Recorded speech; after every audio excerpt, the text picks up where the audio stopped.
श्री राधा कृष्णाभ्याम नमः।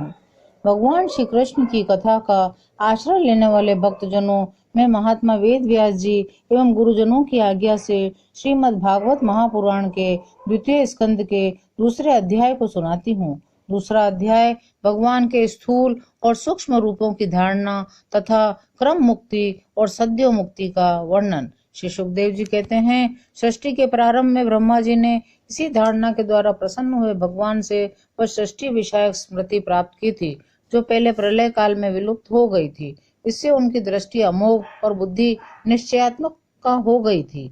तब उन्होंने इस जगत को वैसे ही रचा जैसा कि वह प्रलय के पहले था।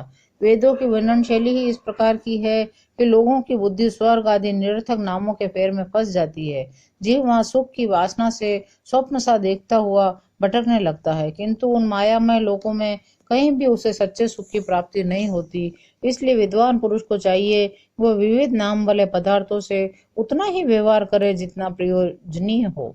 अपनी बुद्धि को उनकी निस्सारता के निश्चय से परिपूर्ण रखे और एक क्षण के लिए भी असावधान न हो। यदि संसार के पदार्थ प्रारब्धवश बिना परिश्रम के यूं ही मिल जाएं, तब उनके उपार्जन का परिश्रम व्यर्थ समझकर उनके लिए कोई प्रयत्न न करे। जब जमीन पर सोने से काम चल जाता है, तब पलंग के लिए प्रयत्न करने से क्या प्रयोजन।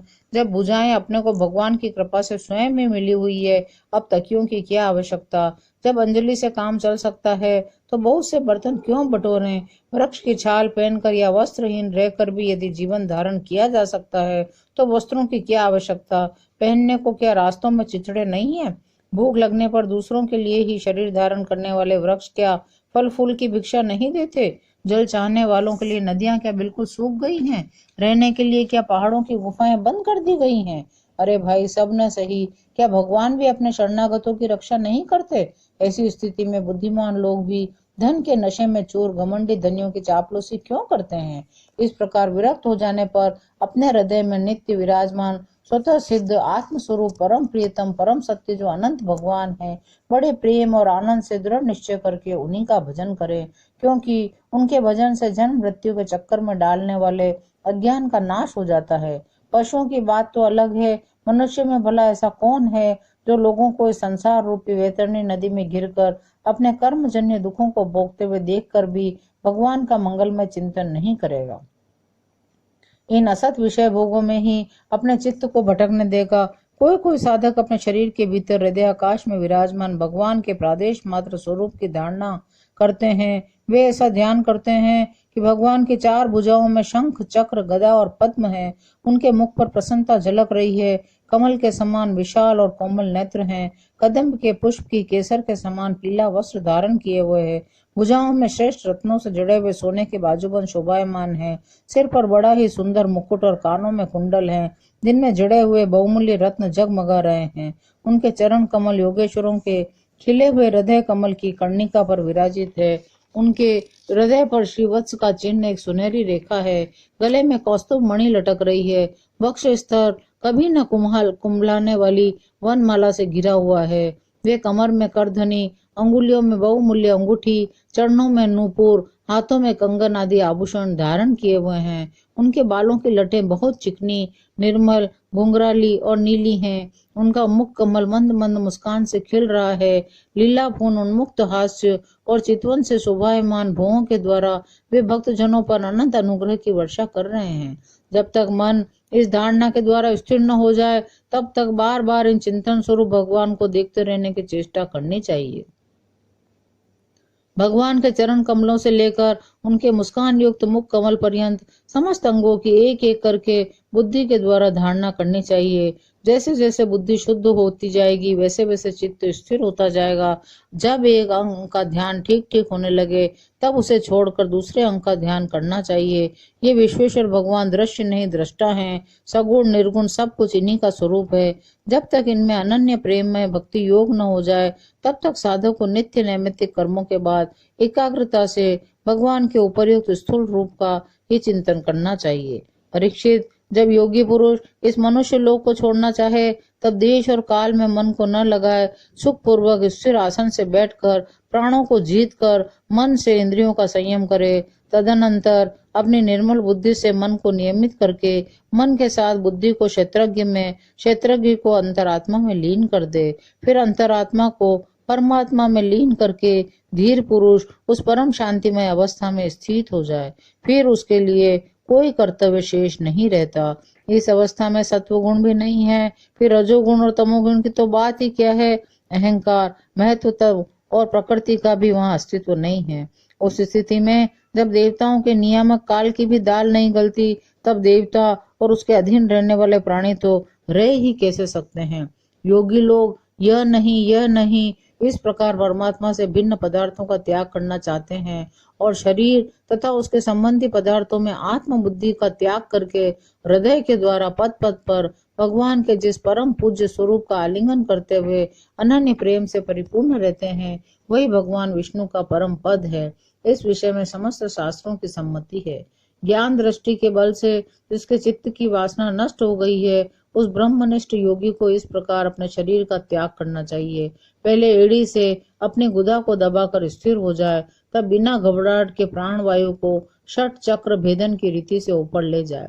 मनस्वी योगी को चाहिए नाभि चक्र मणिपूरक में स्थित वायु को हृदय चक्र अनाहत में, वहां से उदान वायु के द्वारा वक्ष स्थल के ऊपर विशुद्ध चक्र में, फिर उस वायु को धीरे धीरे तालु मूल में विशुद्ध चक्र के अग्रभाग में चढ़ा दे। तदनंतर 2 आंख, 2 कान, 2 नासा छिद्र और मुख, इन 7 छिद्रों को रोककर उस तालु मूल में स्थित वायु को भौं के बीच आज्ञा चक्र में ले जाए।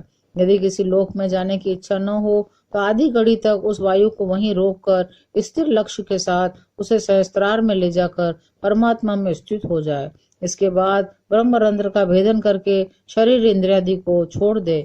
परीक्षित, यदि योगी की इच्छा हो कि मैं ब्रह्म लोक में जाऊं, आठों सिद्धियां प्राप्त करके आकाश शरीर सिद्धों के साथ विहार करूं अथवा त्रिगुणमय ब्रह्मांड के किसी भी प्रदेश में विचरण करूं, तो उसे मन और इंद्रियों को साथ ही लेकर शरीर से निकलना चाहिए। योगियों का शरीर वायु की भांति सूक्ष्म होता है। उपासना, तपस्या, योग और ज्ञान का सेवन करने वाले योगियों को त्रिलोकी के बाहर और भीतर सर्वत्र स्वतंत्र रूप से विचरण करने का अधिकार होता है। केवल कर्मों के द्वारा इस प्रकार बेरोक टोक विचरना नहीं हो सकता।